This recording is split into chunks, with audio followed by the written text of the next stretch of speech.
question. Why in the world was there not a single overpowered water quirk user in my hero? I mean, come on, bro. You got fire, ice, wind, lightning. Well, actually, I might be reaching a little bit on that one, but still, all of the elements seem to get their own moment in the spotlight except water. So let's change that by giving Deku a really, did I mention I said really? Overpowered quirk. But Xehther, you always make OP characters. What about the story? All right, fine. I guess I'll actually write a half decent story this time. But you owe me a like on the video. Anywho, enjoy. All right, we begin our story the day that Bakugo would unlock his quirk. Small mini explosions would begin going off of Bakugo's hands as he would look in excitement, looking around with a big bright smile. Everybody's gassing him up and everyone's pretty much telling Bakugo that he has an incredible quirk and that he's going to become a hero with something as flashy as that. Bakugo at this moment would start being, start feeling himself. He's enjoying the attention when suddenly, to his left, you would just see Izuku hold his hands out trying to replicate what Bakugo's doing, thinking that it was so cool, as a little burst of water would shoot out of Deku's hand and it would proceed to wet the entire desk that he would sit at. Everybody from this moment would say, "Whoa, Izuku unlocked this quirk too? And it's a water quirk, that's awesome! We have two incredible heroes that are gonna come out of this class." The class would immediately start getting excited, and because Deku's quirk just unlocked, some of the attention that Bakugo had previously had on himself would start to dissipate slowly, and Bakugo, being the person that he is, would quickly take note of this. This would pretty much lead Bakugo to saying, "Yeah, but his quirk's not stronger than mine, right guys?" As he would ask his friends, and his friends looking towards the direction of Bakugo would be like, "Yeah, definitely. I mean, your quirk's so much better. His quirk is, a little cool, but yeah, you're definitely right, Bakugo. Your quirk is just so much better." The kid would say with a little bit of sweat coming down his face, thinking that he might have just made Bakugo upset. Bakugo, hearing this, would not really know how to feel, just feeling a little strange at the fact that for the first time in his life, people were looking at himself and Izuku as equals, and this heavily rubbed him the wrong way. After this would happen, we'd pretty much get a scene of Deku and Bakugo both sitting out by the teacher, as they're both sitting down and they're told not to use their quirks in the classroom as they're both waiting for their parents. Simultaneously, Mitsuki and Inko would end up arriving. As both of them would do so, Bakugo and Deku would both be excited, with Bakugo having a strange look on his face as he looks at Izuku and just thinks to himself, like, is his quirk really as good as mine? He's just thinking back to the praise that everybody was giving him, and his didn't really last as long as it would in the original because Deku's cool little water quirk, and there was definitely certain people who thought that that was cooler than explosions, but at the end of the day, Bakugo's sure that he's going to be a better hero than Deku ever will be. He's going to show everyone. That said though, Bakugo would be told that his quirk is an explosion quirk, and Izuku, he would make his way into the quirk doctor's office where he would be told that his quirk is called hydrokinesis. After hearing this, the quirk doctor would begin to explain that this quirk came from the combination of Inko's quirk and her husband Hiyashi's quirk, which pretty much has a quirk that essentially allows him to manipulate water currents to a very small degree. Say that you have a hose and you're aiming it down and the hose water just trickles down. His ability pretty much ranges that he could change the direction of water. So say it's going down, all of a sudden he can make it go up a little bit. But because he thought that it was a generally weak quirk and the only applications he saw for it was at water parks and, playing with water balloons, he really never thought about going into the hero business. So he would just go on to become a businessman and marry his wife Inko with a telekinesis quirk. Is that what it's called? Mind control? Yeah, I think it's called telekinesis. I'm not sure. But the point is, their quirks ended up creating a mixture where Izuku is not able to essentially manipulate outside water, but shoot water, which is pretty much coming from his own body, saying that in comparison to everybody else, Deku pretty much has an ability that allows him to use the 70 that normally, most humans have of water. His body is made of like 95% water, so he's made of even more water, but that doesn't mean that he's going to be a Logia type that's going to be able to just phase through attacks by turning himself into water. This is not what if Deku ate the water fruit, which is not even a real thing. I don't know why I'm saying it, but you get what I'm saying. Deku was not about to be that crazy. Not yet, at least.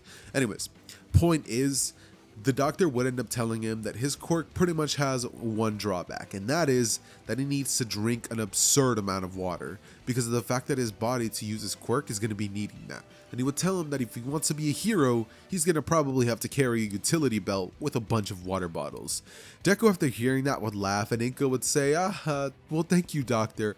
I'm just glad my little Izuku's going to be able to try to fulfill his dream. As we would get a small Izuku looking up at Inko and smiling at her, just thinking about everything that he's possibly going to be able to do now. Deku, the moment that he would arrive home, would start shooting his water quirk in the bathtub and just playing with it, being so excited to tell everybody the limits and the power of his quirk and stuff like that. Oh, and one more thing, Deku would start guzzling down water bottles like nobody's business to make sure that he's going to be able to impress everybody and show off to his best friend, Bakugo. He's more excited to show him more than anybody else. But unfortunately for Izuku, once he would end up arriving, Bakugo would have gotten to the school a couple of minutes sooner, and he pretty much would have ended up telling everybody that his quirk is the best and nobody's gonna beat him, pretty much telling everyone that his quirk is better than Izuku's and he's gonna prove it. So when Deku would get to the school, Bakugo would look at Deku and pretty much tell him that, you know, he wants to have a little bit of a fight.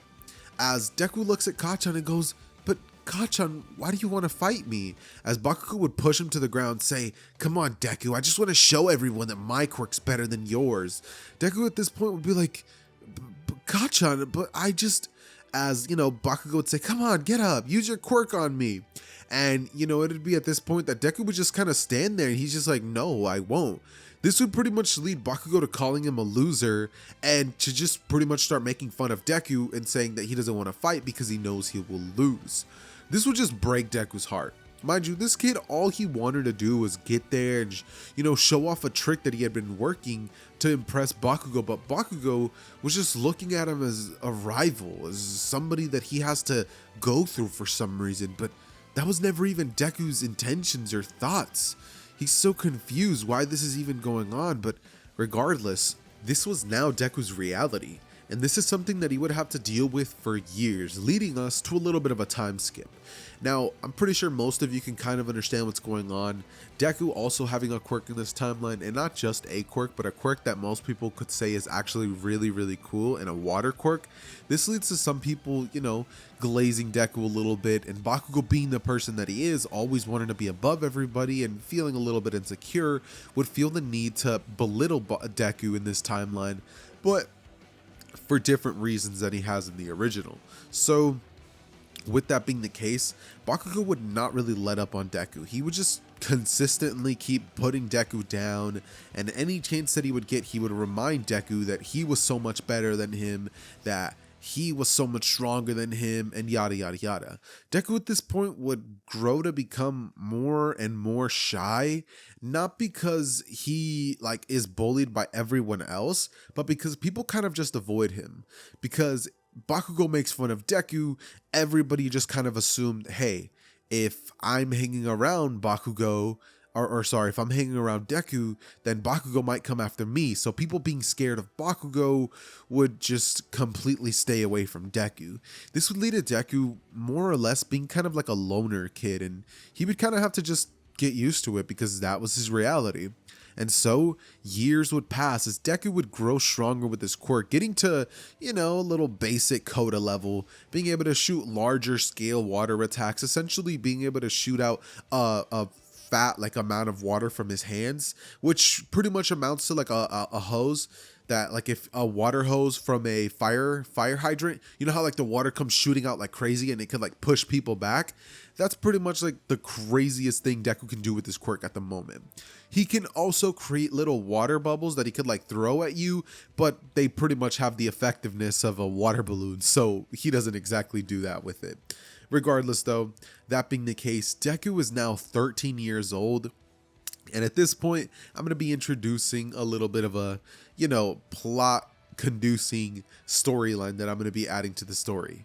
That said, what's pretty much going to happen is that Around this time that they're both 13 years old, Deku and Bakugo would have both pretty much just turned 13. And for Deku's birthday, his parents would have pretty much have decided to take them on a bit of a cruise. Now, obviously we know that Inko and Bakugo's mom are friends, so Inko deciding that, you know, her and Kacchan haven't really hung out a lot recently, and, you know, they don't really talk as much, she would decide to invite their family. And of course, you know, Mitsuki, being none the wiser of the fact that her son pretty much bullies Deku all the time, would decide, yeah, sure, it sounds like fun. And, you know, Kacchan would be like, I don't want to go on this damn cruise, you old hag. But she's like, shut up, you're going, you know. So Bakugo pretty much has to go on this cruise. And so the entire family would be out on this gigantic ship, sailing to who knows where. They would be having a good time if it wasn't for Bakugo ruining everything for Deku.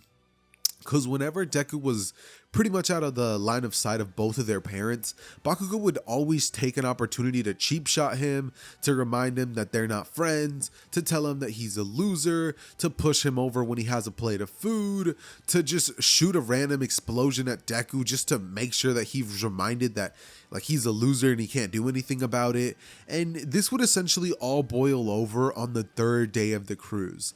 Now, everybody on the ship would start seeing like a small little storm up ahead, and normally for a boat crew, that's really not a big deal considering the size of the ship. It's massively large. So the captain decides to just go through it, and mind you, this is a baby storm. It's barely anything.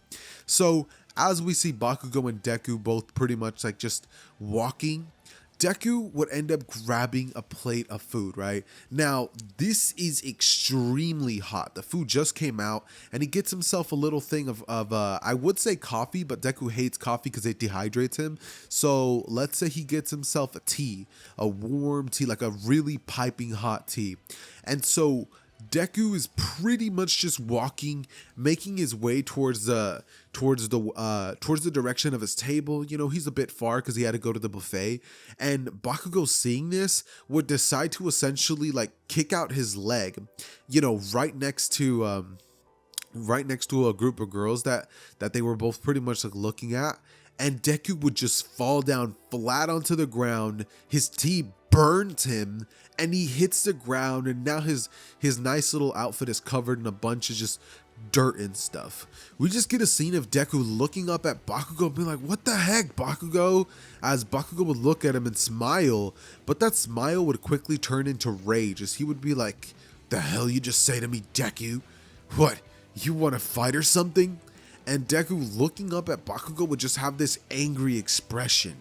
And he doesn't know if he wants to fight or not. Like, he's literally unsure.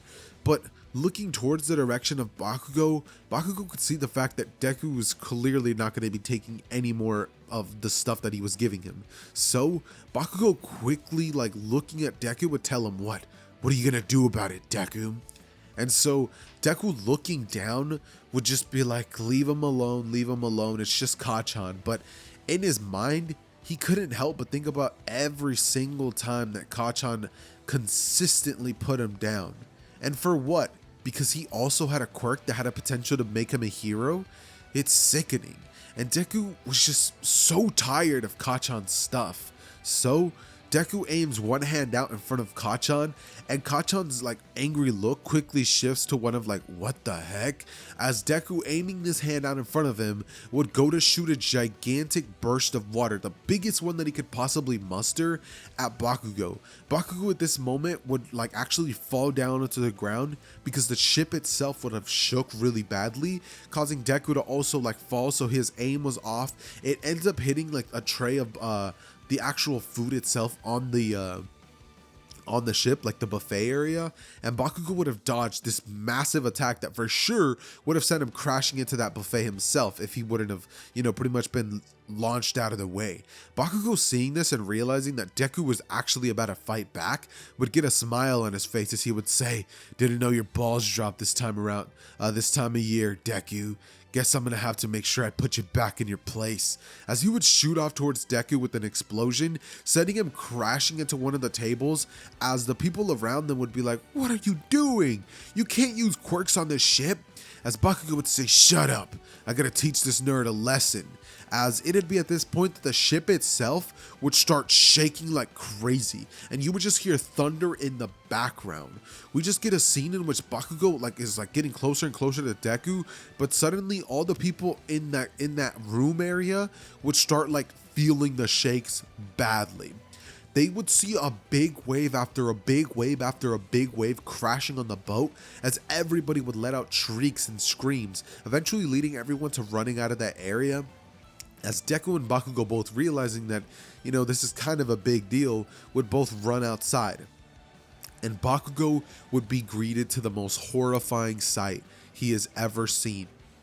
He would see the largest wave he has ever seen. This thing must have been 10 times bigger than the size of this ship, which was gigantic, mind you. This thing was massive. And here comes this gigantic tidal wave that is about to just absolutely wreck the boat. This thing would hit them and the boat would tilt to the side, as now it would quickly start sinking. And as everybody is just watching this boat just begin to be filled with water, Deku would just be looking at the storm thinking, no, this can't be it. Am I really gonna die here?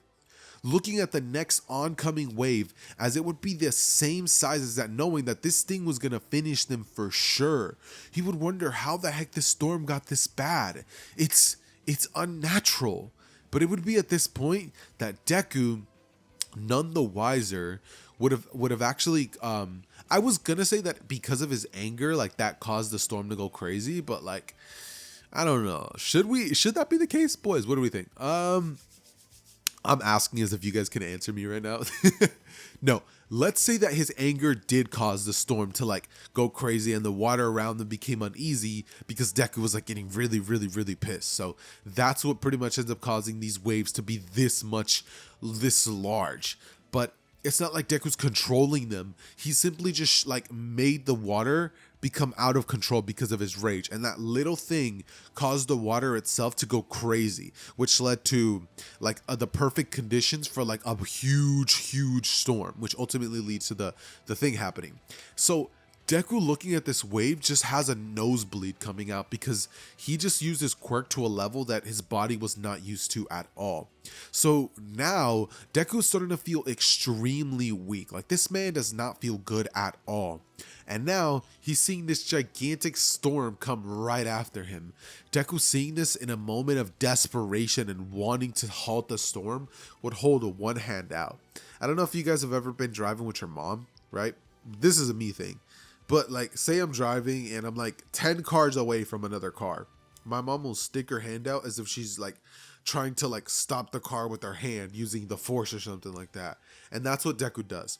He pretty much sticks his hand out like as if his hand is going to stop it. And in that moment, Bakugo would be looking at Deku as he could just see Deku's eyes glowing. And in an instant, the entire sea would just go right back to normal. It just calms down immediately, as that gigantic wave would have essentially ended up splitting down the middle and avoiding the ship. As following that, all the water would hit down like really in a very rough manner, as the ship itself would be tipped back normally, all in one swift moment.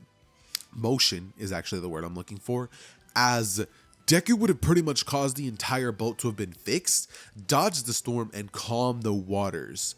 In this moment, Bakugo, seeing Deku have done this, would have been shocked, and Deku would fall down onto the ground with blood pouring out of his nose, as his eyes would have rolled to the back of his head, and his body would have become super frail and skinny.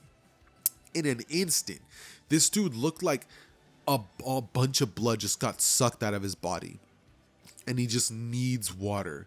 And so Bakugo, seeing this, would look at Deku walking over to him and be like, Deku, showing a little bit of like worry for the first time ever. Then we get a couple of crewmates coming over, as they would pretty much end up taking the kid. And what's crazy is Bakugo was the only person that knew what happened. Because, mind you, while this gigantic storm was happening, Bakugo and Deku were the only ones on this part of the ship, because everybody else had ran to like the spot where they're supposed to take cover, where no water gets inside. So there was like a bunch of people over there. And now we pretty much just get a scene of Deku's body being taken to like their infirmary on the boat, as they just pretty much hook up some like IV fluids into him, and they just tell Inko and Hisashi that they hope he's gonna be okay, but right now he's in a coma. This leads Inko to burst out into tears, as Izuku, you know what I mean, like he can hear everything during this entire time.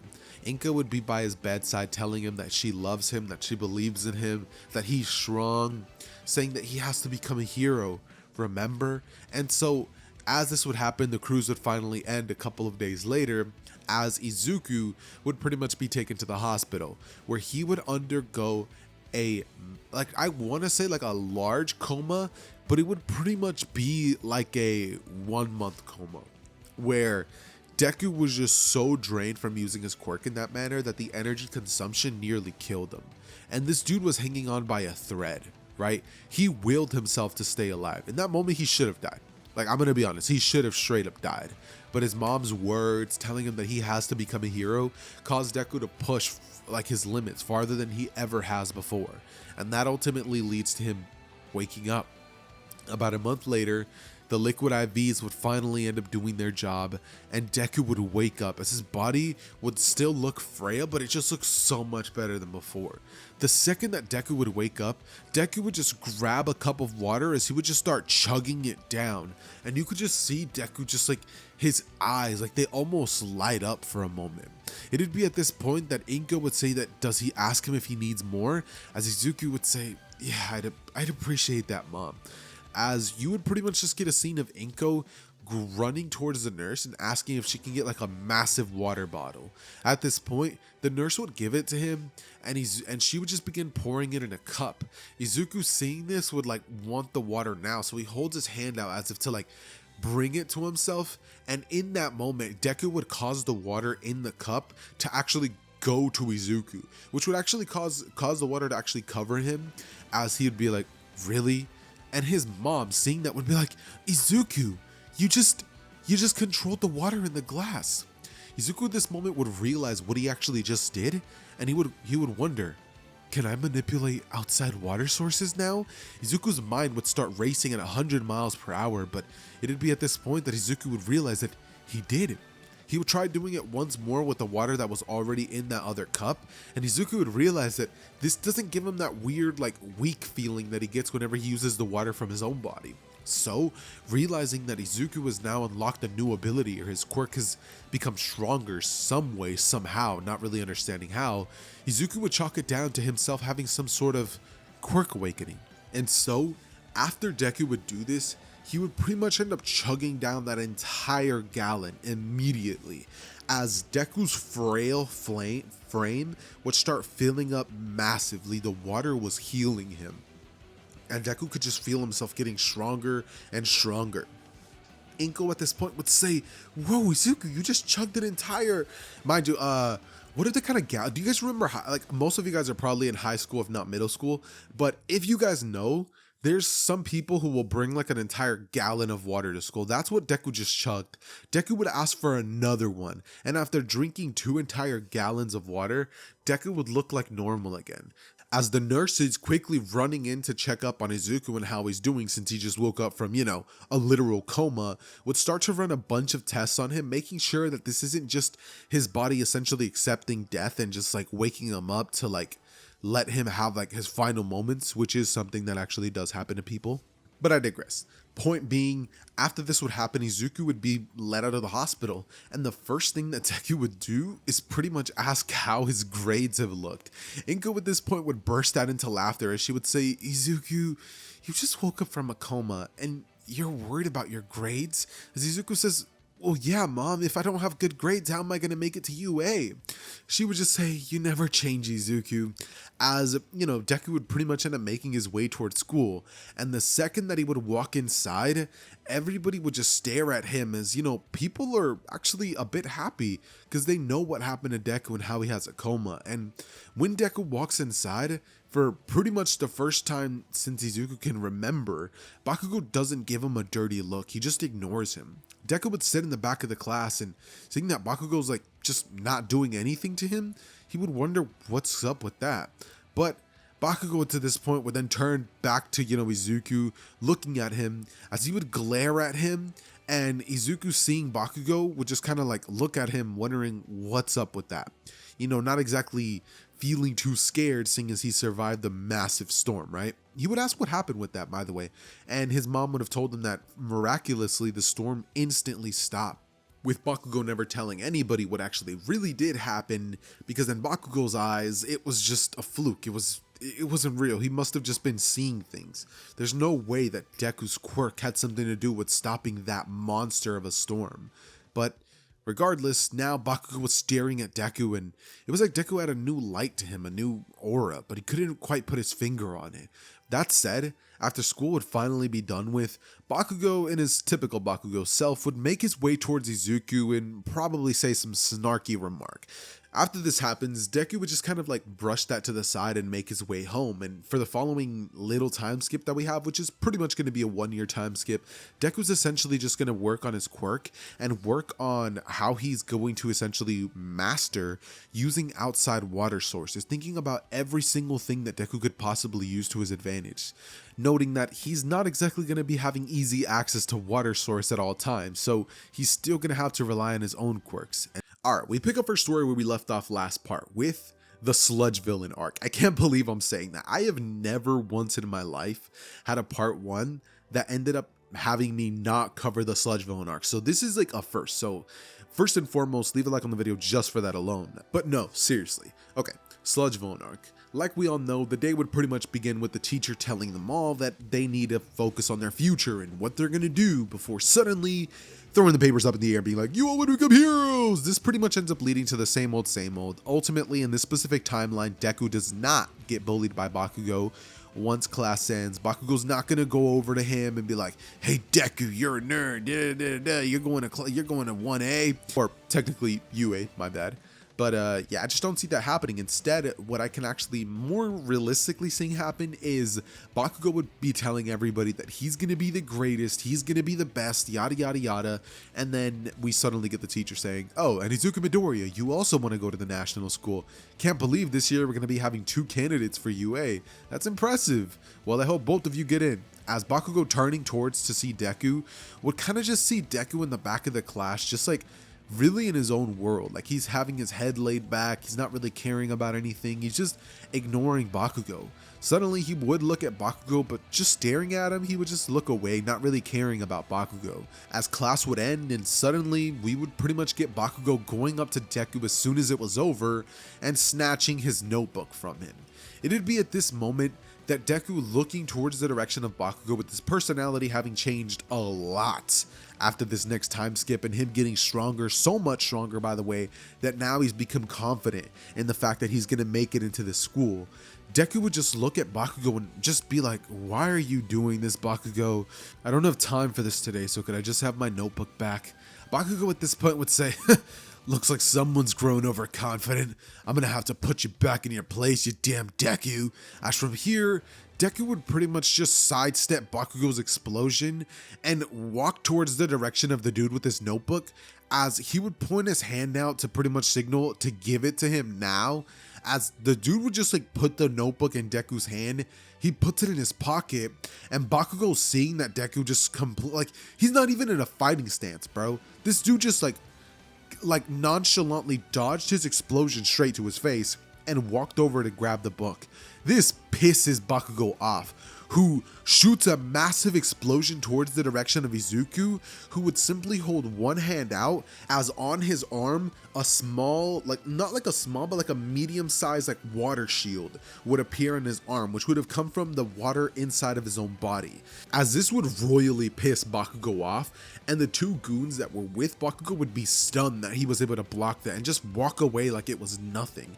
This would ultimately lead to Bakugo saying, damn that Deku, I'll kill him! come on, as both of them would be like, hey, Bakugo, maybe we should just let him off the hook, you know? He wasn't even fighting back after all. And Bakugo, realizing that both of his goons are clearly scared, he would get pissed. Like, this dude is like, you think you're stronger than me? And so his goons would be like, no, Bakugo, like, that's not it, right? So now Bakugo's over there, you know, mad at his own goons while Deku's just walking home. It'd be at this point that Deku, realizing that he wasted a lot of time there with Bakugo, would end up deciding to take a different path, which ultimately leads him to the Sludge villain. It'd be at this point that while Deku's walking, like, I mean, the dude is literally just chilling, holding the two backstraps that he has on his back, when suddenly Izuku could just feel this sludgy substance completely emerge his leg. Izuku, feeling this, would look down, wondering what exactly this thing was, as the Sludge villain would completely cover Izuku and say, thanks, kid, I've been looking for a body, and yours will do perfect. I didn't know that freak was in town. As Izuku, feeling the Sludge villain completely cover him, would just like squeeze his hand into a fist, as the Sludge villain would just splatter everywhere. As Deku would put his hand through his hair and just walk off. He would turn the corner before All Might could finally make it out of the sewer, and it'd be in this moment that All Might, seeing the Sludge villain had gone literally everywhere,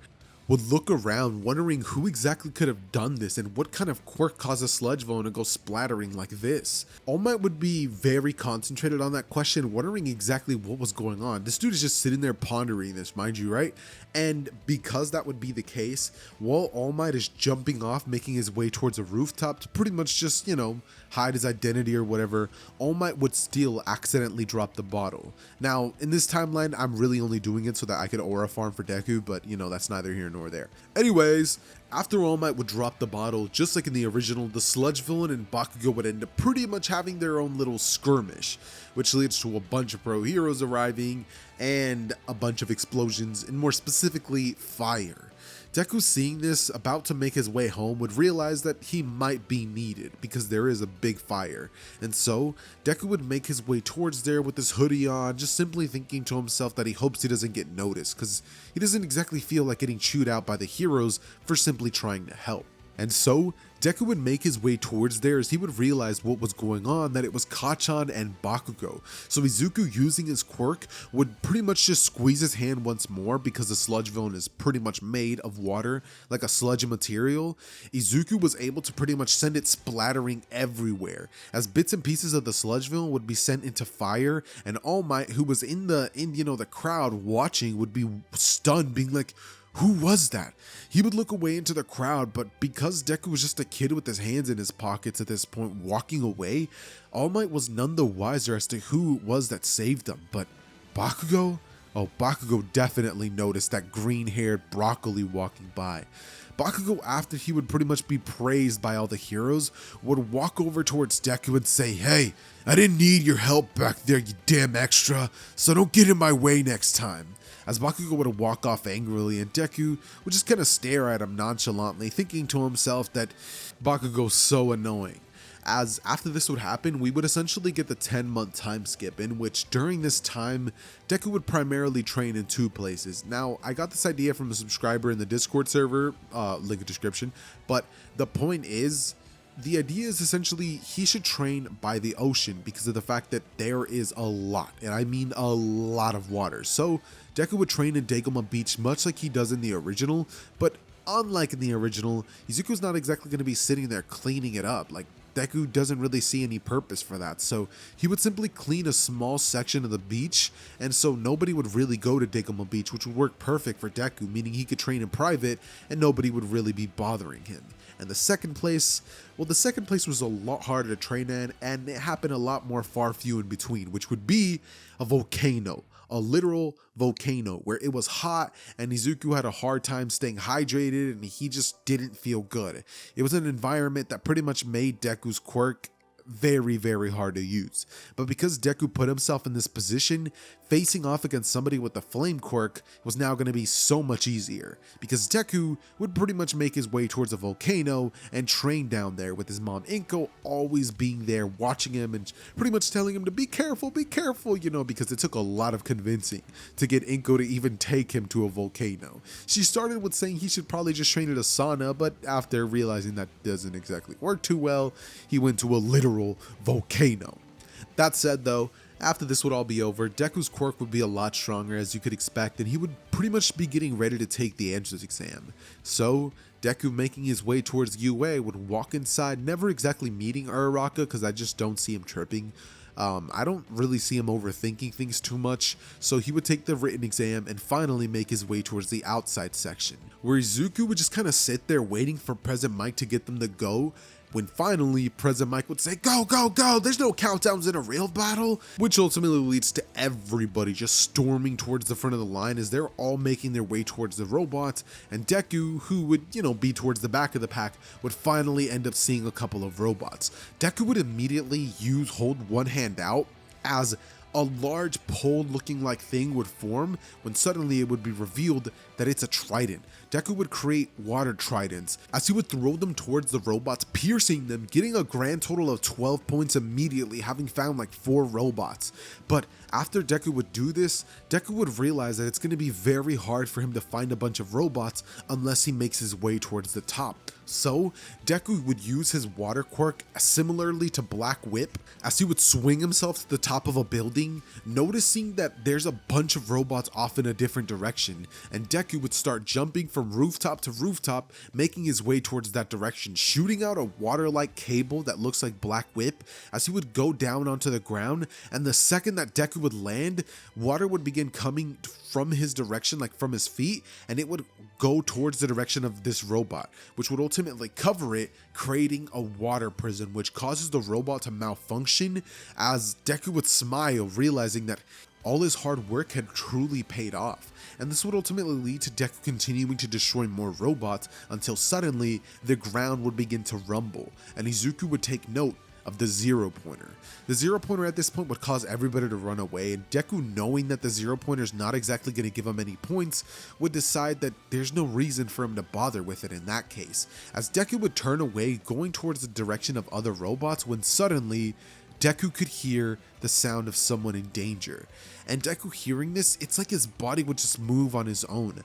Deku, using this Black Whip-like ability, would go on to grab onto one of the post lights as he would create another one, and he would slingshot himself towards the direction of Uraraka as he's making his way there quickly, and the 0-pointer is pretty much about to crush Uraraka. Deku, realizing that if he doesn't do something, she's gonna maybe die. Like, he's not sure whether the robot could be like turned off manually or what it is, but in this moment Deku's just thinking, if he does not perform, she's dead.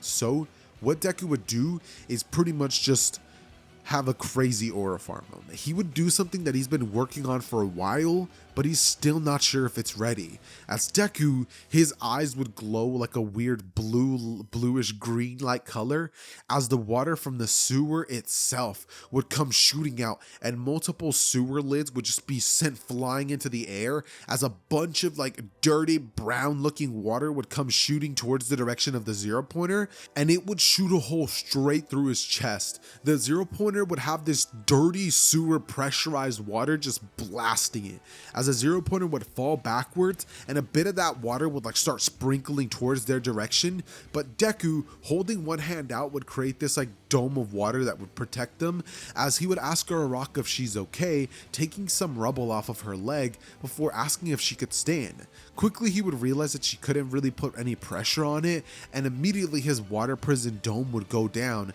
as Uraraka would thank Izuku like over and over and over, and Deku would say it was no problem, as he would turn, you know, to pretty much like after she was okay to try to go take out more robots, but before he could, President Mike would say that the exam was over. And so Deku, noticing this, would just kind of look at Uraraka, seeing that Recovery Girl was heading towards her, and he would just walk off with Uraraka, wondering what his name was, realizing that she had never even given her name or asked for his name. As she would start blushing, wondering if she made a bad first impression, but ultimately we would pretty much just zoom in on Deku, who was walking home and pretty much made his way towards a bus station. Deku, after that test was over, would have ended up racking up a grand total of 42 robot points and 50 hero points. So Deku's grand score would have been, I think 92? I said 42 points, right? Yeah, 92. Which means that Deku would have ended up getting the highest marks when it comes to the, the entrance exam, right? So right after this would happen, we would finally get the first day of UA High, as Deku would walk inside and what do you know it, Bakugo's there. Oh, and guess what? Yeah, he's arguing with another student. Deku, seeing this, would think that this is the same old, and Bakugo never changes. As Bakugo, seeing Deku, would turn to him and say, "I guess this school's just letting anyone in." As Deku would say, "It's funny, I was actually thinking the same thing." Bakugo, hearing that, would be like, "Why, you little?" Before, he could even do anything, Uraraka would come in behind Izuku and say, "Hey, it's you." And he would begin talking to Uraraka, as Bakugo would shoot an insult towards Izuku, but Deku would just completely ignore it, leading to Bakugo getting pissed and yelling at Deku, to which ultimately Aizawa says, "That's enough. Take your seats and listen up. My name is Aizawa, and I'm your homeroom teacher. Put these on and meet me outside." He would glare at Bakugo, and Bakugo would take it, as he would make his way towards their changing rooms, and all of them would get changed as they would all make their way towards the direction of the, the Quirk apprehension exam that they're about to have. And so we would pretty much end up getting Deku having a little, baseball thrown at him, as Aizawa would pretty much explain to him that he needs him to throw it as hard as he can, telling him to not hold anything back. As Deku, using his quirk, would use water to pretty much throw it and propel it as far as it could, landing him a grand total of 300 and something meters. This would impress everybody in the classroom, as they would all start celebrating the fact that they're able to use their quirks and how much fun this is going to be, which would ultimately lead Aizawa to getting very serious with the class, saying, "Fun? We have 3 years to mold you into heroes, people that are going to have to run into the front lines and take on danger head on. There's nothing fun about this." As the class would all immediately look dejected, and Aizawa would follow that by saying, "In fact, to prove that there's nothing fun about this, the person who comes in last place will be expelled." Uraraka, hearing this, would say, "But wait, we already made it into UA, that's not fair." And Aizawa would go on to explain that in this school, he's allowed to run his classroom however he sees fit, and if she's not okay with that, well then she can get expelled right now. As Uraraka would stay quiet, and everybody else would go up next. Everybody would proceed to go do the ball throw next, and Bakugo would use its explosion to get an even better score than Deku, as Bakugo, being the person that he is, would smirk towards Deku's direction, followed by them taking the rest of the test. Unfortunately for Izuku, he wouldn't exactly get the best scores or have some sort of crazy aura farm moment, just because his quirk isn't exactly going to come in handy with the 50-meter dash or the grip or the standing long jump. Maybe the standing long jump, he could use his water to clear it. The repeated side-to-side steps, not really seeing too much he could do with that. Ball throw, he has a pretty impressive mark, but nothing crazy. Sit-ups, that's basic. I don't know how his water's going to help. Toe touch, like I said, not going to help. And then the distance run. He's pretty fast, but yeah, like I said, nothing too crazy is exactly going to happen. After this test would be over, Bakugo would have actually ended up getting way better scores than Deku, leading to him being in 3rd place, as Bakugo would be in 7th or 8th. This would lead Bakugo to snarl at Deku and pretty much think that, yeah, he is definitely so much better than him, saying that him getting 1st place during the robot section must have been a fluke. Yeah, that's what it was.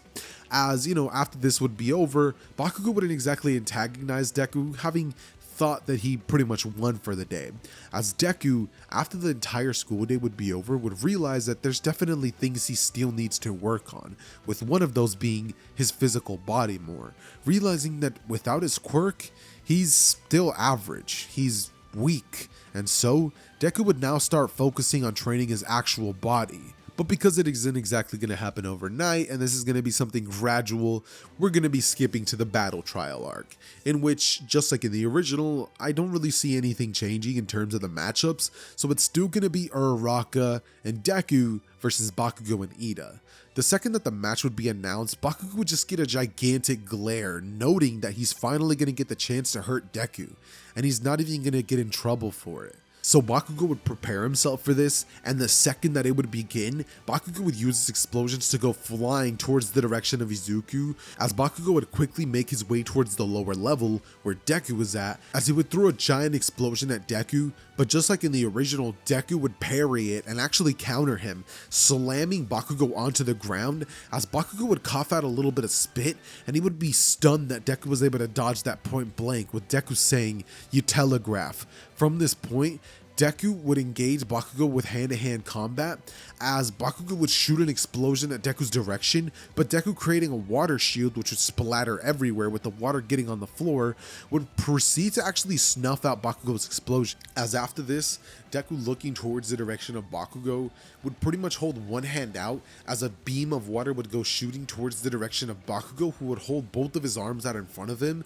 but ultimately the water would still send Bakugo flying back, as Bakugo would try to, be strong and push forward, but the water would ultimately go higher in terms of the water pressure, sending Bakugo crashing into the wall, where Bakugo would be stunned at the output that Deku has with his water quirk and the control that he has, wondering if Deku was this strong this whole time, as Deku would shoot another burst of water at the direction of Bakugo that he would block this time by pretty much just jumping out of the way, as Bakugo would say, "Guess I underestimated you, Deku, but I won't make that mistake again," as he would pull a pin off of one of his gauntlets, and a gigantic explosion would go shooting off in the second story of the hallway.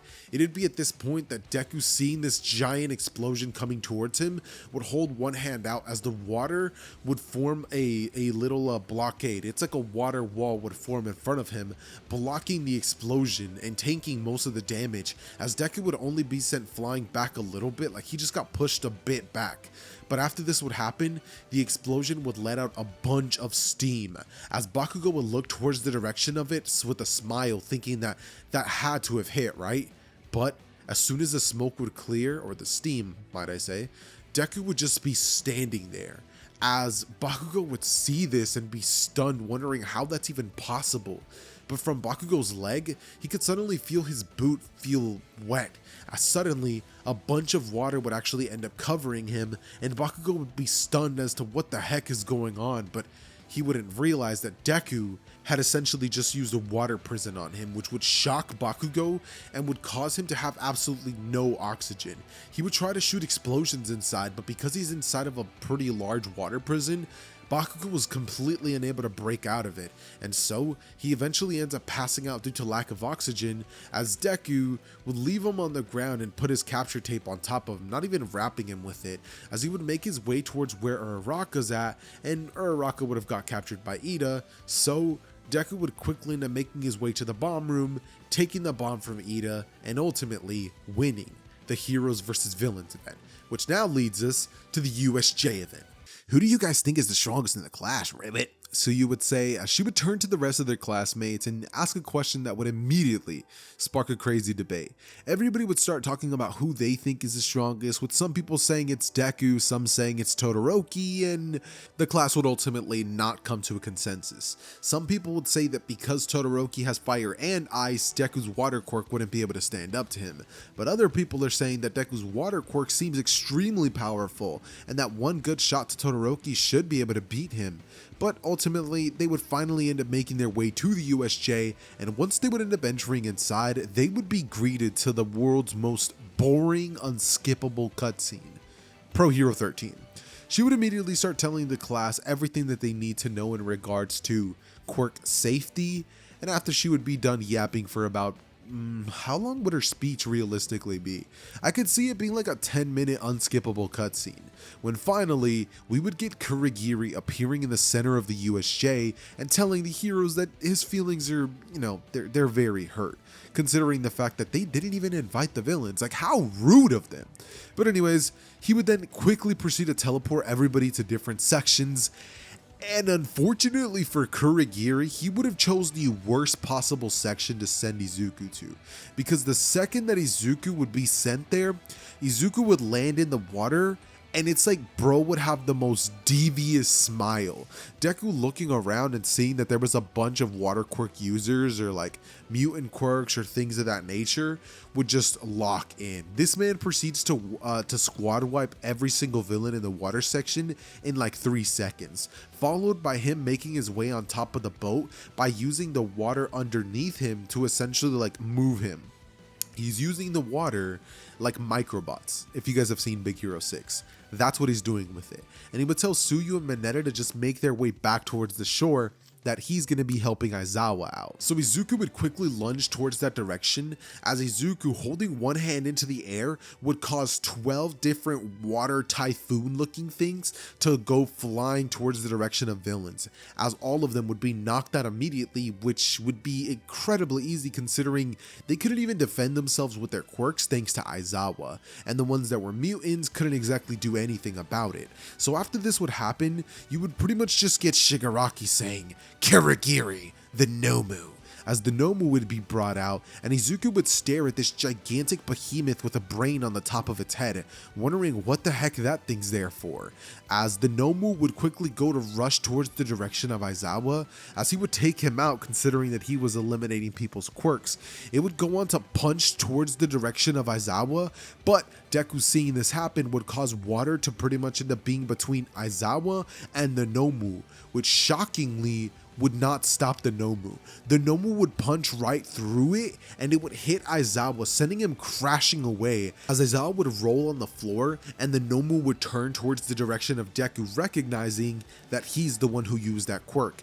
The Nomu lunging towards the direction of Deku would cause Deku to quickly try to like create a shield in front of him, as the Nomu would punch it and straight up like destroy the shield. The water would just sputter everywhere, with Deku being shocked, thinking that he used everything he could have possibly done to enforce that shield. Mind you, that shield is not weak, but the Nomu would have shattered it and would have sent Deku flying back, as he would have sent him crashing onto the ground, but Izuku would have ended up softening his fall by using water. It'd be at this point that the Nomu would come crashing towards him again, but a bunch of water would go and surround the Nomu.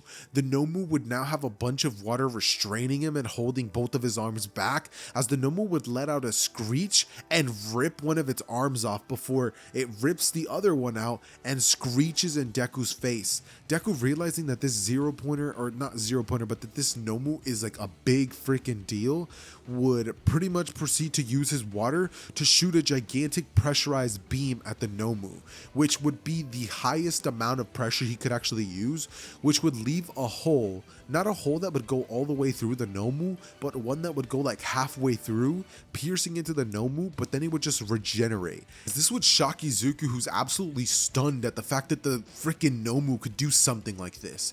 This would lead Izuku to like, for one of the first times in the series, to actually like cower.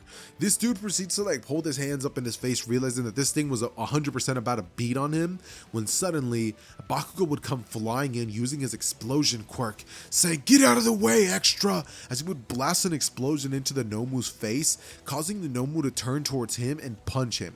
But before the punch could connect, a beam of ice would appear and Todoroki would be there. Now we would suddenly have explosions, Todoroki, and Izuku staring at the Nomu, and all three of them would wonder how the heck they're gonna handle this. So Todoroki would shoot an ice geyser at the Nomu, freezing it in place, as Bakugo would come flying in with an explosion, but the Nomu would break out and go to punch Bakugo, but Deku, using his water quirk, would actually grab onto the Nomu, holding its arm back.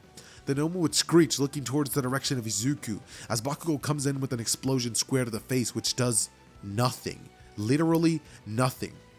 At this point, Bakugo would say, "Hold it still, I'm gonna blast its brains off," as we would pretty much get a scene where Todoroki freezes the Nomu, and Deku would use his water to hold its legs and arms back.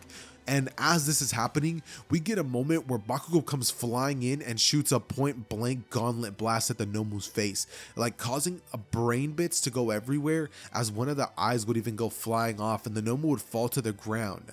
Aizawa at this point would have been using his cancel quirk to stop Aizawa from letting him regenerate, and Kurogiri would teleport Aizawa away. Aizawa, realizing that he can't see the Nomu anymore, would like slam his hand on the ground, as the Kurogiri would would come in once more, teleporting Todoroki away, who was a huge help, and he would try to teleport Izuku away, but Izuku would narrowly dodge, using his water to change his momentum, not allowing him to fall into the portal. As now, we would pretty much get Izuku and Bakugo staring at this beast that was now in front of them as they would try to beat the Nomu, but suddenly the Nomu would come flying in and punch Bakugo, as this would shatter his other gauntlet that he had left and send him crashing away as it would rush towards the direction of Bakugo. And Deku, seeing that Bakugo was about to get hit once more, would go rushing in as his water would, all the water that was pretty much inside of that that water section, he would use it to cover the Nomu and trap him inside of this gigantic prison.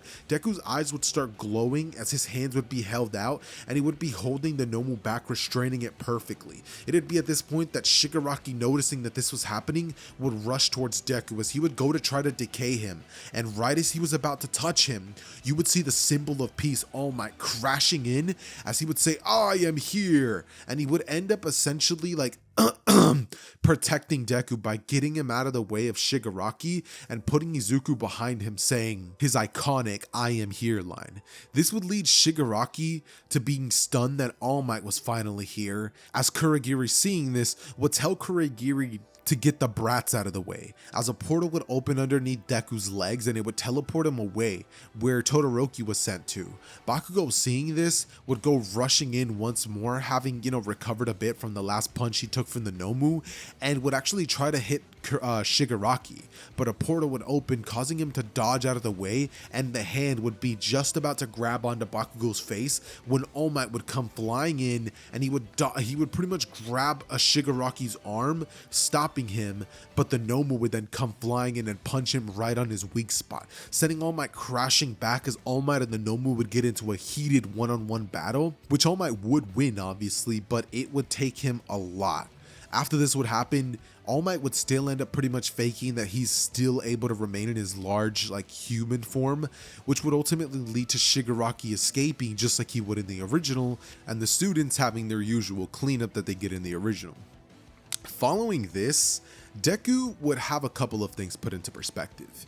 His quirk is incredibly powerful. I mean, we've seen this dude be able to take out a 0-pointer. But against something like the Nomu, where Deku had to be just as focused on defense as he had to be on offense, Izuku just didn't have the battle experience to handle something like the Nomu, and this would severely hit Deku, realizing that he needs to get a lot stronger and faster. So over the course of their 1 or 2 week break, I'm not really sure what it is, let's say 2 weeks just for a more realistic training arc, Deku is essentially going to be spending a week training on his own, grinding at the gym, and trying to learn new techniques. And funny enough, a form that Deku uses to train is to essentially look up fictional characters with water capabilities and try to see if Deku has access to doing certain techniques and moves and powers that they actually use.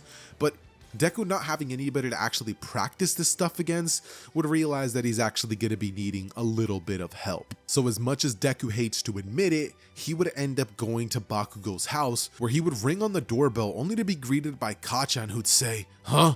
The hell are you doing here, Deku?" As from here, Izuku, turning towards Bakugo, would say, "Bakugo, I need your help training." As Bakugo would slam the door in his face, and Deku would say, "You can hurl explosions at me all you want and get more powerful yourself."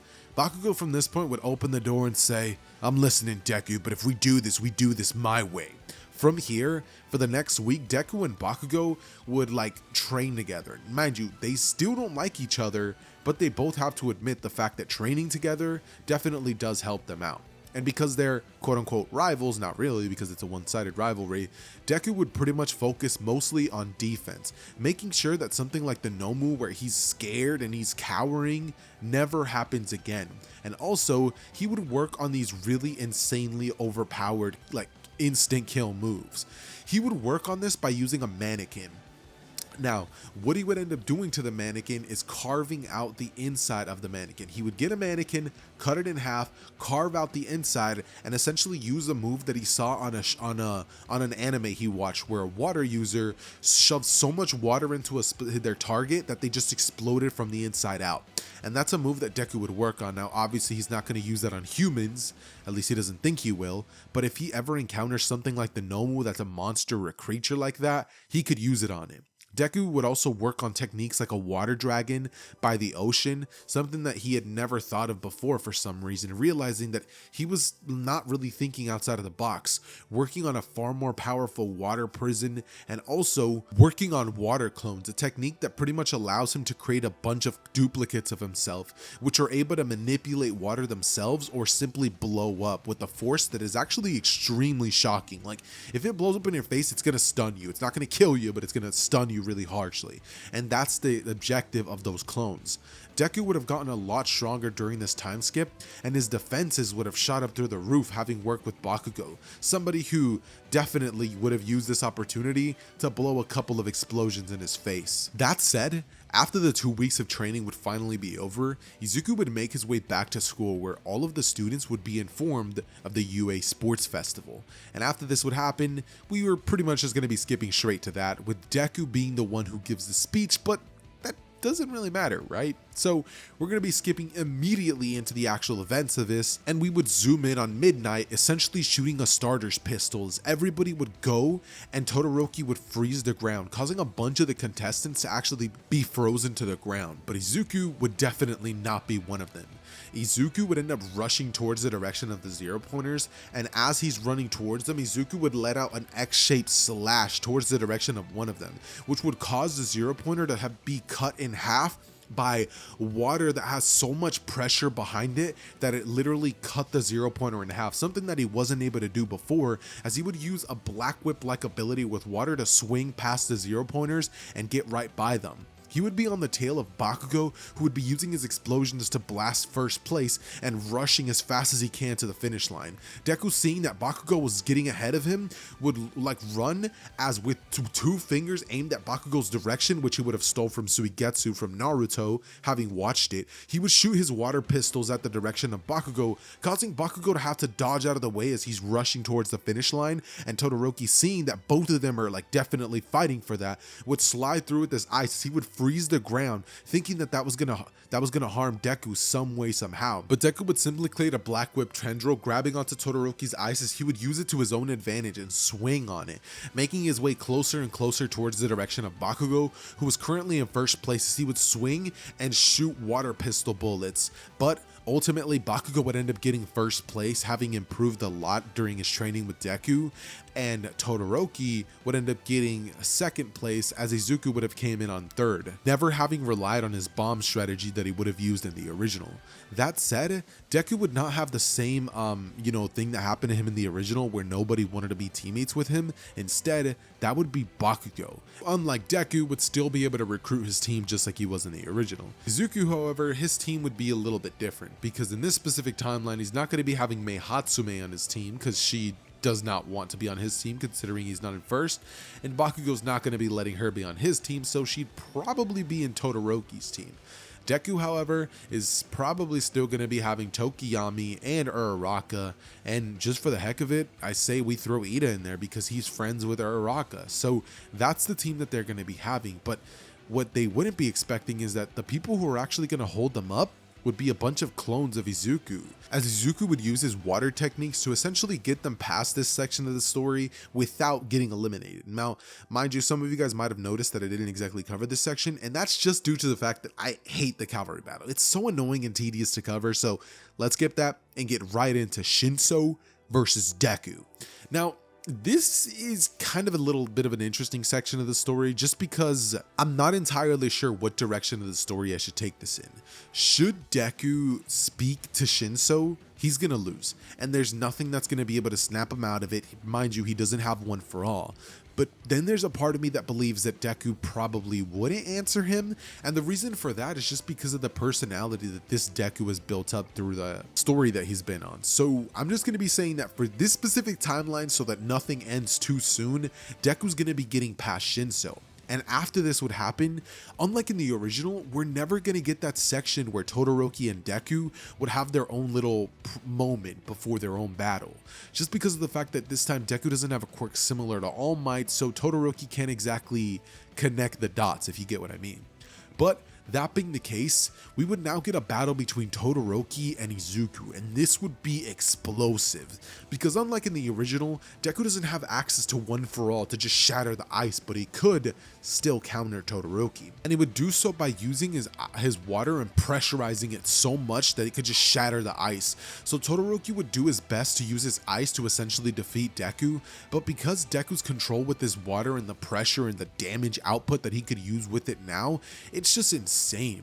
So this would pretty much end up leading Todoroki's ice to actually helping Izuku, because this time Deku's water would actually be able to thaw out some of the ice, so Todoroki would unintentionally actually be giving Deku even more water that he could use that isn't his own. And so, Deku would essentially end up using so much water that Todoroki just couldn't even keep up with it. Ultimately, it would lead to a point where Todoroki just gets overwhelmed by Izuku's abilities, and he would be sent crashing out of the arena with water just like covering him. The dude's hair would be all wet, and Todoroki could have like maybe tried to use his flames, but guess what happens to fire when it comes into contact with water? Yeah, it gets snuffed out. So, yeah. That pretty much happens, and after some smoke would end up dissipating, it would be revealed that Todoroki was laying on his butt on the arena, or not on the arena, but outside of the arena. So, Deku would move forward, and we would get a battle between Deku and Bakugo.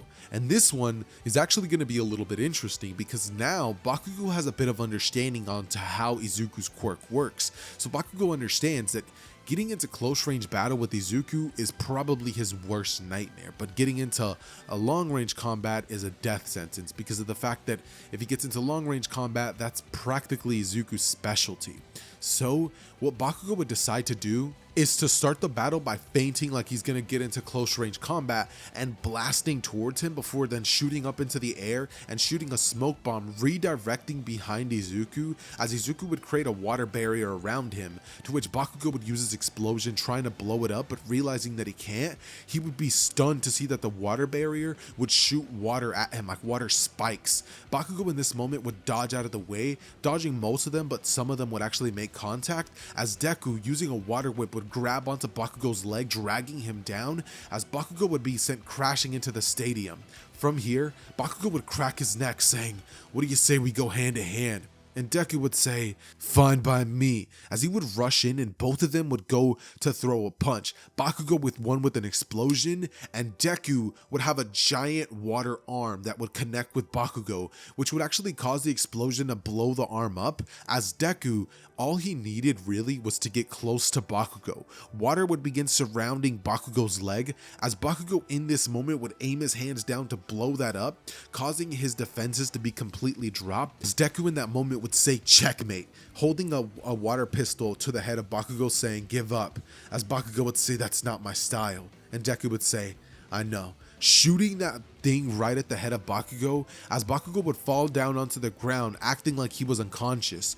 But in a last split second, Bakugo would turn towards Deku, as you know, he was faking the fall and like he was actually knocked out, as he would shoot an explosion point blank towards the direction of Deku, sending him crashing to the ground, as Deku would be stunned that Bakugo managed to pull that off. Deku in this moment would use his water to grab onto Bakugo, surrounding him completely, as Bakugo now was in a completely unadvantageous situation, and he pretty much had to give up. The dude had no choice. So Deku ends up winning the entire sports festival with his extremely versatile water quirk, and he would be awarded the first place medal. As now we're going to be jumping into the Stain arc. But alright, so picking off the story where I had last left off, after the events of the UA Sports Festival, the students would all return to the classroom, where essentially they're given two tasks. Number one, pick a pro hero name, and number two, pick their little internship.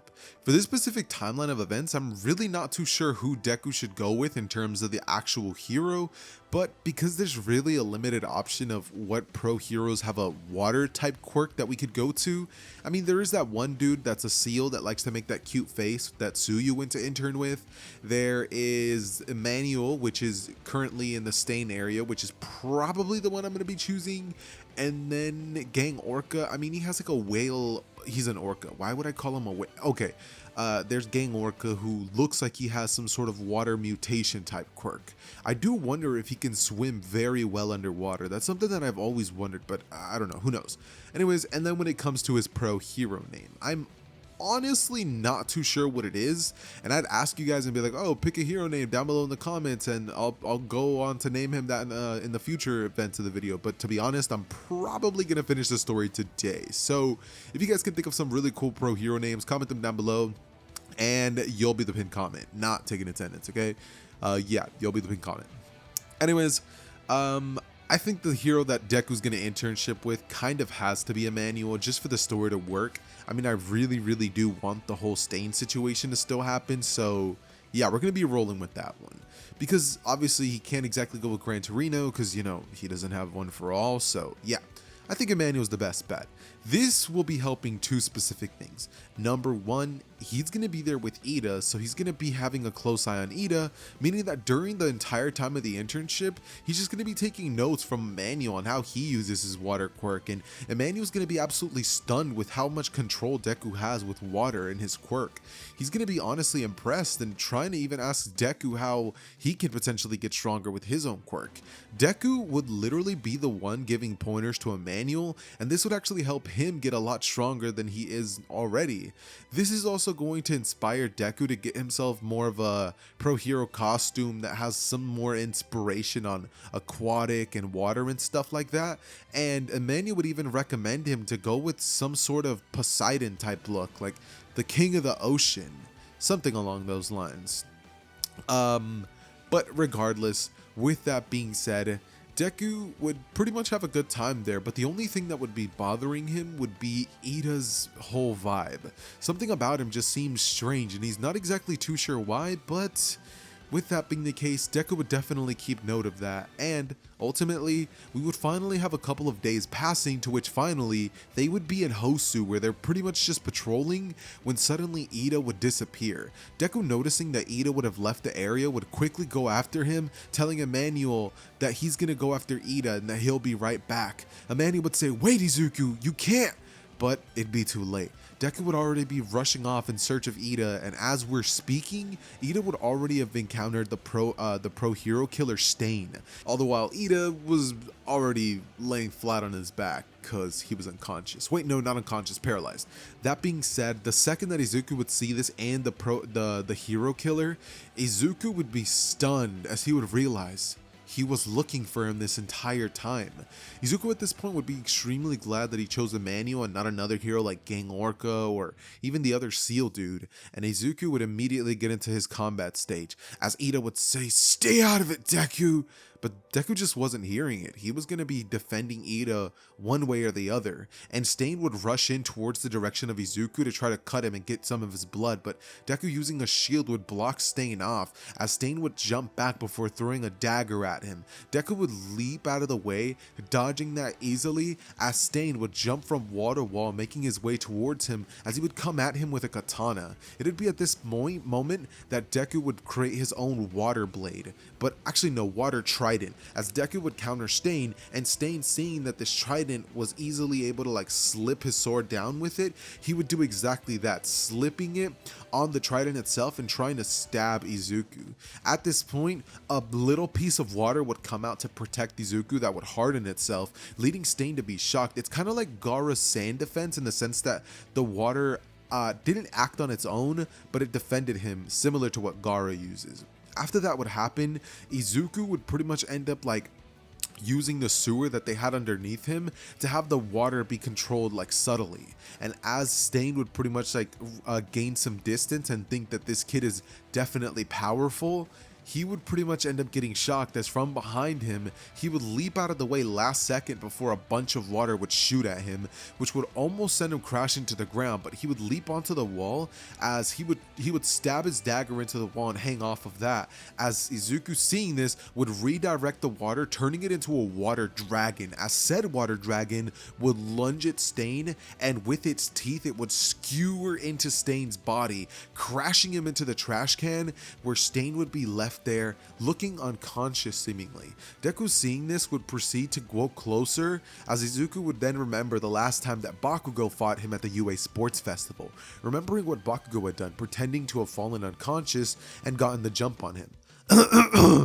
Deku, realizing that this could be the case from the hero killer, would simply use a water prison to trap the hero killer, and then Stain, which, he definitely was trying to get Deku off guard, it wouldn't end up working anymore.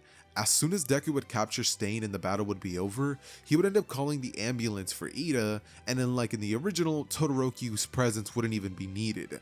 Fortunately though, unfortunately though, a Nomu would come flying in. And Izuku, who had already 100% made this hero killer pass out from, lack of oxygen, would end up pretty much forming a trident as he would throw it up into the air, skewering the Nomu's wing as it would fall down onto the ground before then beginning to heal. But as that's happening, Pro Hero Endeavor and Todoroki would come in, as Todoroki would freeze it in place by its legs, because that's the part that hit the ground first, and Endeavor would shoot a scorching flame at the Nomu's brain, which would completely eradicate it. It'd be at this point that Izuku would realize that the brain is its weakness. He would pretty much like smack himself in the head, realizing that had he simply just gone for that, the Nomu might not have been able to regenerate.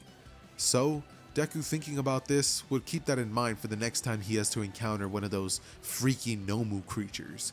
But with that being the case, the internship would finally be over and they would return back to class, where Izuku and everybody else would pretty much have their training assessed by the school. They're like, all right, well, let's see what you guys have learned.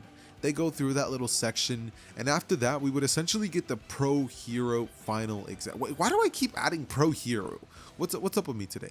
I don't know, but yeah, we get the hero exams, and it's their first exams, actually. I think it is. Yeah, right. It's their first exams. I'm not sure. Anyways, point is, all of them would end up getting matched up against their teachers, and Izuku, I'm going to say that he still ends up being matched up against All Might, but this actually ends up working in their favor, because even though Deku and Bakugo don't necessarily like each other, that training that they did with each other certainly helped them understand each other's abilities.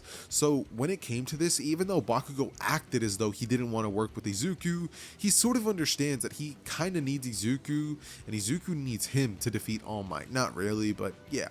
That being the case, both of them would end up ambushing All Might, as Bakugo would let out a barrage of explosions, all the while Deku, inside of a building, would be using the water inside of the sewage and a water tower to his advantage. He would start off by using the water tower to shoot a gigantic burst of water at the direction of All Might, which would actually make contact and send him crashing into a building. But All Might, playing the role of a villain, would come out unscathed practically, as he would rush towards Bakugo, who would pretty much be waiting for All Might to come in and attack him, as all of a sudden the sewage water would completely cover All Might, and All Might would be grabbed from his head, from his shoulders all the way down to his body in a thick water prison, which not even All Might could break out of.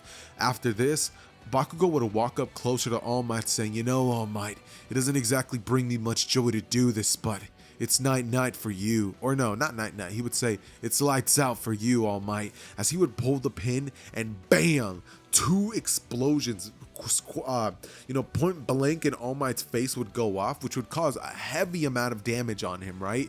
And right after this would happen, you'd pretty much just get a scene of Deku and Bakugo both walking out of that area, having defeated All Might, who at this point wasn't necessarily unconscious, but he was definitely weakened.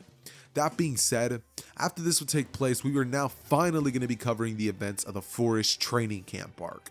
Now, this is where Deku's finally going to be meeting Koda, which I think might be a little bit of a cool moment for Koda, because I don't think that he would react to Deku the same way, considering the fact that Izuku has a water quirk, which is really cool in his opinion. And Izuku knows a lot about the heroes, the Hose heroes, which is, I believe, what they went under their alias, right? I'm not sure, but we're going to be rolling with that. The students would immediately end up arriving to a hilltop where they can overlook miles away the place where they're actually going to be staying at. And it'd be at this point that Pixie Bob would use her abilities to send the kids crashing to the ground, and they now have to face off against all of Pixie Bob's monsters. After this would happen, we would then end up getting the students going all through that, finally making their way to the actual, camp that they're going to be staying at, and then we would then get a couple of days worth of the students training on their quirks. When it comes to Deku, I think that the main thing that he's going to be working on would be combat against the Wild Pussycats, just because they're going to be helping him stay sharp, and he's also going to be working on using water that is only of his own. So he's not going to be able to use outside water sources and not have as much access to that, which is something that he desperately needs to work on, because yes, Deku still is an incredibly lethal opponent. If you catch him without any nearby water source, say you're like at a literal desert, Deku is still going to be giving people troubles. Like, it's not something that's going to be impossible for Deku, if you know what I mean. That said, eventually Izuku would meet Koda, and I can see small little interactions changing between the two of them. Deku, in like the original, still ends up saving Koda from falling when Mineta's trying to perv on the girls, and he is actually going to having a couple more interactions with Koda, just due to the fact that Koda's quirk is literally a water quirk. So I could see Izuku pretty much trying to resonate with Koda and telling him that he knows who his parents were and telling him that his parents would have been so proud. That I could see taking Koda and making him extremely upset. At this point, he would just go silent and walk off into the forest. Deku, realizing that he definitely said something wrong and he probably shouldn't have brought up his parents, would end up following after Koda, to which he would see him just pretty much standing on the side of a cliff on a mountain. Izuku, noticing this, would feel horrible about what he had said to Koda, bringing back those memories that Izuku knows are there, but he kind of just feels like it's something Koda's gonna have to deal with, if you know what I mean. But regardless, he still couldn't help but feel bad. And with that being the case, Izuku would opt to just kind of leave Koda alone, deciding to maybe just walk away and talk about this some other time, when suddenly Izuku could see a shadowy figure coming from the distance, and Izuku, noticing this, would stay behind to watch to see who exactly this is. Immediately, Muscular would reveal himself, oozing killer intent, as Izuku, noticing that this guy is clearly up to no good, would quickly show himself, as he would shoot a geyser of water towards Muscular, who would block it using one arm and his muscles to stay standing in the same place. Deku, noticing this and realizing that Muscular's a lot stronger than he looks, even though like the dude's massive and he already looks strong, Deku underestimated just how much pressure he had to use in that water. He would tell Koda to get behind him, and Muscular would say, well, I guess it's my lucky day. I get to kill two brats. As from here, he would say, hey, aren't you the kid who won the UA Sports Festival? I guess I'm gonna get a great fight out of this. As he would then lunge towards the direction of Izuku, punching him, as Izuku, not having any of it, would simply open his mouth as a beam of water would shoot towards Muscular, sending him flying back, to which Muscular would enhance his muscle fibers, standing in place as Izuku would up the water pressure, but Muscular would continue walking closer and closer, as Muscular would say, would pretty much start getting cocky about things, and Koda, seeing that Izuku was fighting for them, would shoot his water quirk towards the direction of Muscular, as he would say, leave him alone. From here, you'd pretty much just get Muscular being like, you guys remind me of some people I killed a long time ago. And Koda, hearing this, would realize that this is the man who killed his parents. Izuku, noting this, would realize that Muscular is clearly not a good dude. And realizing that while yes, he could probably use his trident ability to throw some at Muscular, or even use his water slashes, which are extremely sharp and could probably pierce Muscular and like deal damage over time, Izuku, it hit a nerve to know that this dude killed his parents, and Koda realized it right in front of him. Izuku at this point would decide to test out an ability that he had been saving for the Nomus.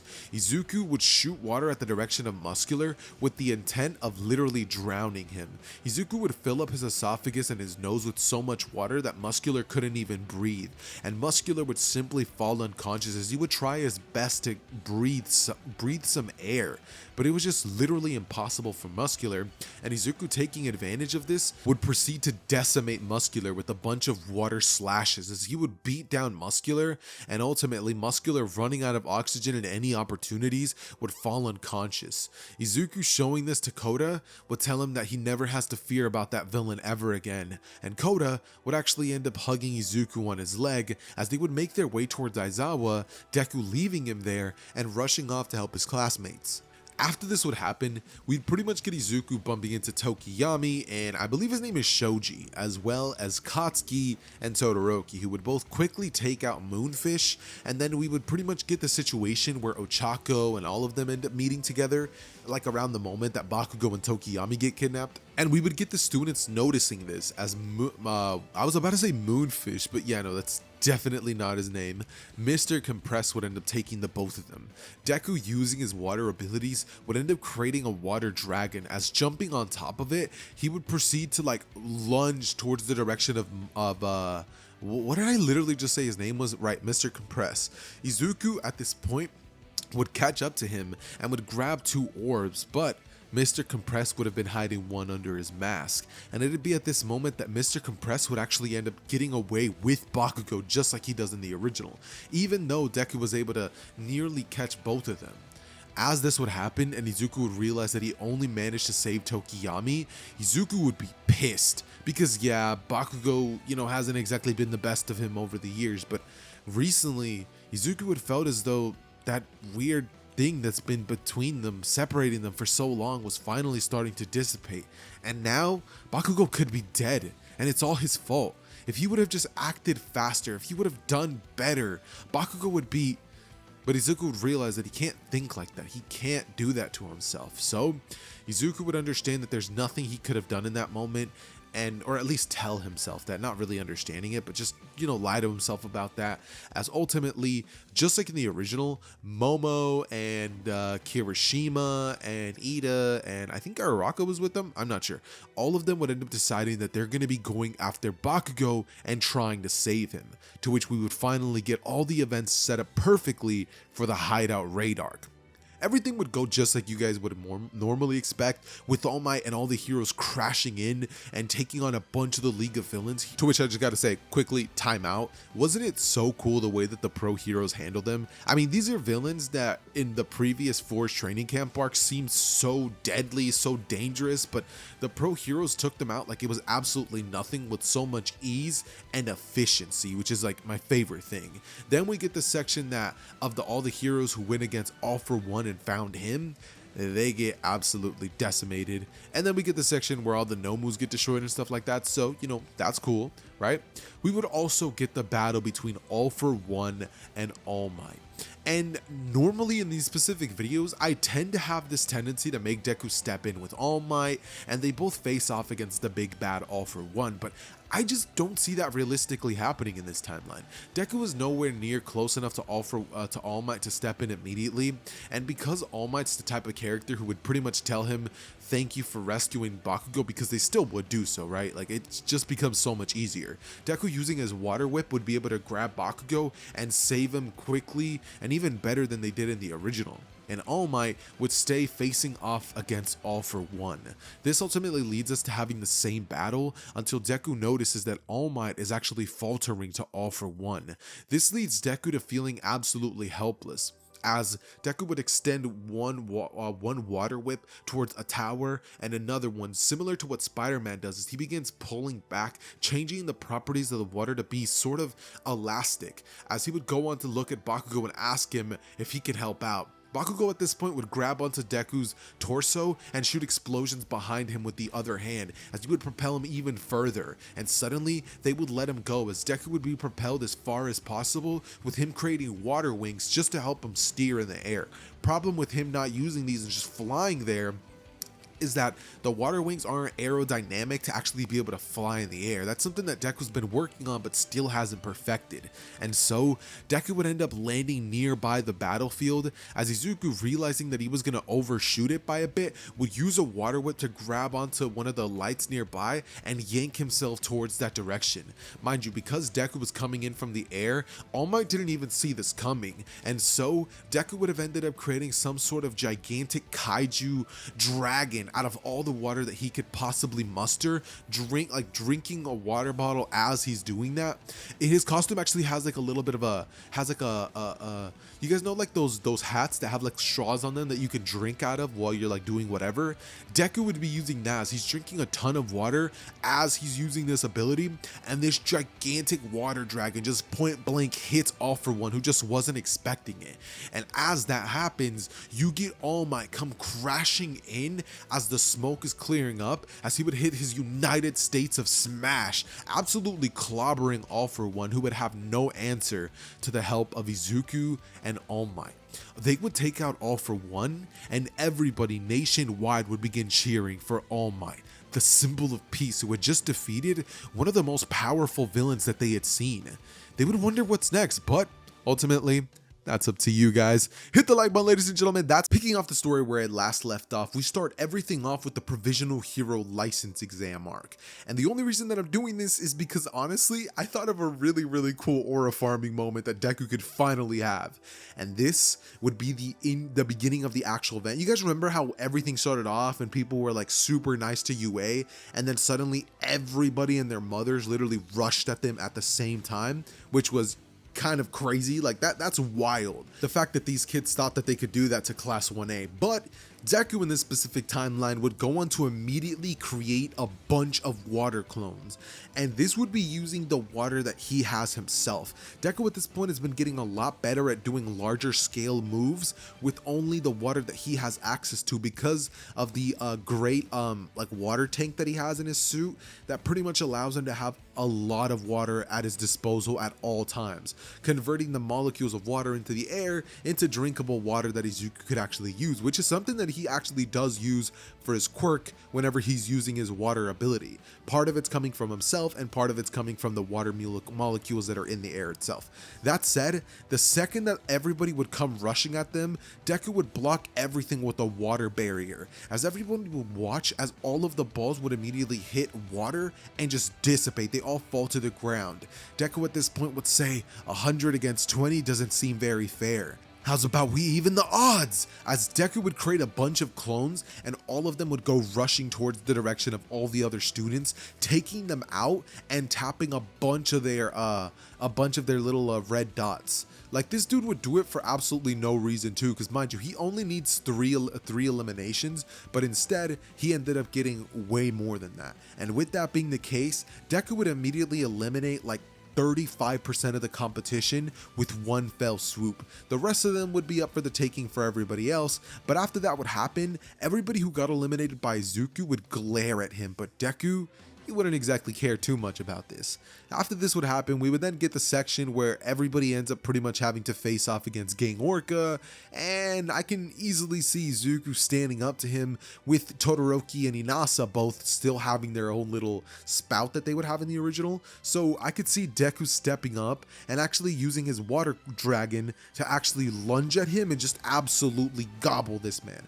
Mind you, when I say water dragon, I'm not talking about like a water dragon with wings that can fly, but like the water dragon attacks that we'll get in Naruto, similar to that. So, you know, just in case you guys have been thinking that literal like big dragon things are just rushing at people, that's not exactly how that works. But yeah, with that said, Gang Orca would easily counter that, or not easily counter that, but he would counter it with his like crazy scream ability that he has, which actually stuns Izuku, who would go on to create a bunch of clones to combat all of the goons that Gang Orca has access to, before then standing in front of Gang Orca, and both of them would face off in a really cool looking thumbnail, I would say.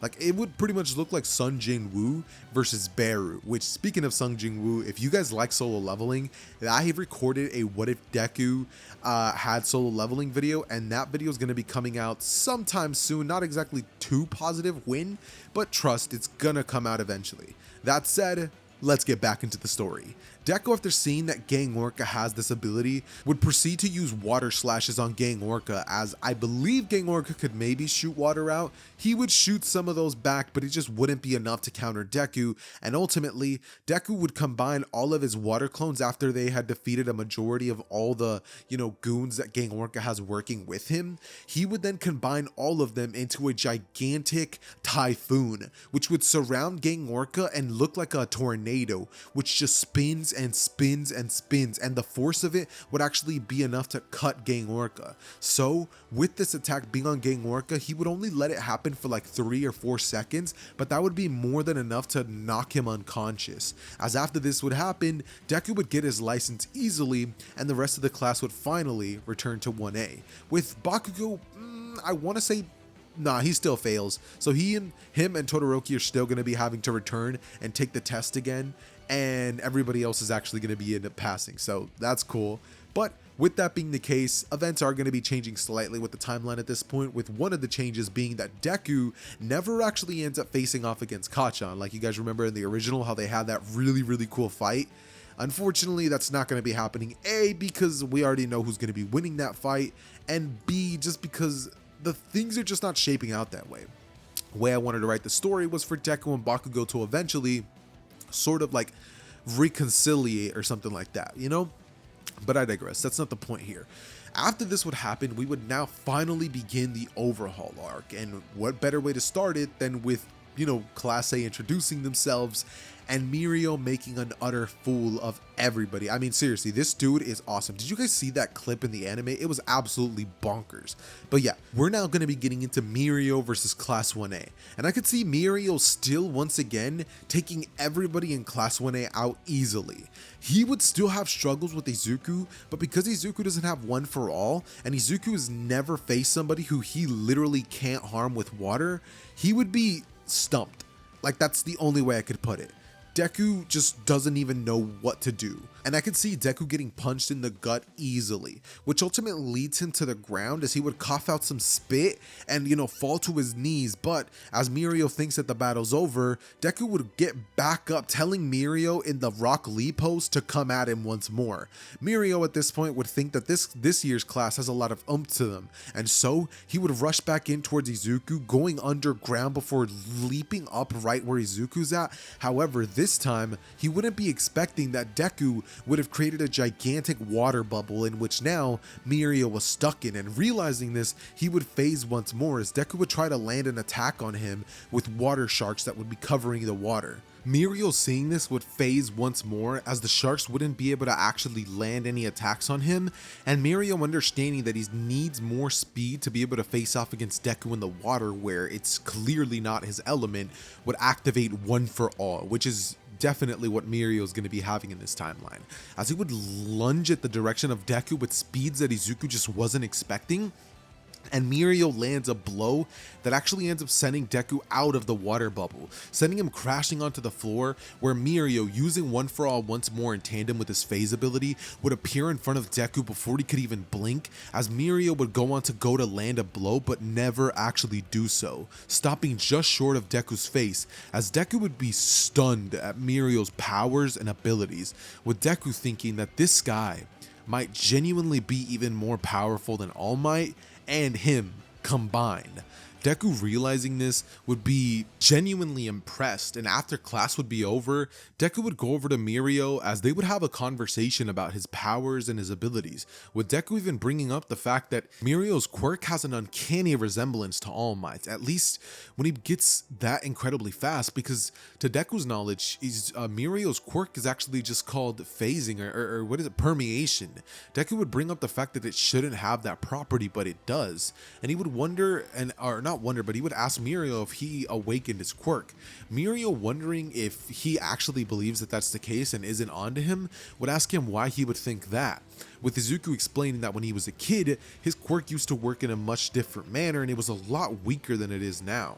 It's going on to explain that that was before he had an awakening, and Izuku would go on to tell Mirio that after an event that he pretty much had a coma and survived the giant tidal wave, he ended up coming back and things were a lot different, and Izuku realized that he must have been the reason that that tidal wave didn't kill them a long time ago. Mirio hearing this and understanding that Deku had his quirk awakening at the age of 13 would be so impressed with Izuku, which he was already impressed with, but this just made him even more impressed with him. That being the case, Mirio would look towards the direction of Izuku and tell him that, yeah, he had an awakening, just kind of lying to Izuku, as after this, Mirio would go on to also invite Izuku to his internship, telling him that pretty soon, they're actually going to be having to intern with, you know, some heroes and stuff like that. So, Deku, just like in the original, would still have a work study with Sir Night-Eye.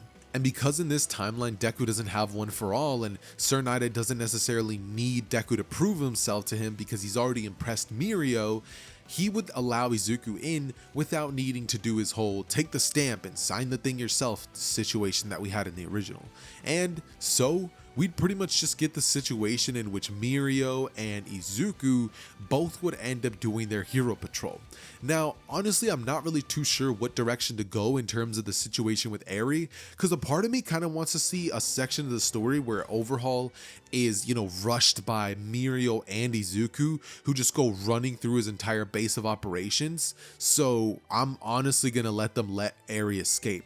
And what's going to be happening in this timeline is that the encounter would go similarly to the one that we get in the original until Izuku would be about to do something, to which Mirio would end up grabbing onto Izuku and saying, "Hey, we gotta go, Sir Night is calling us back."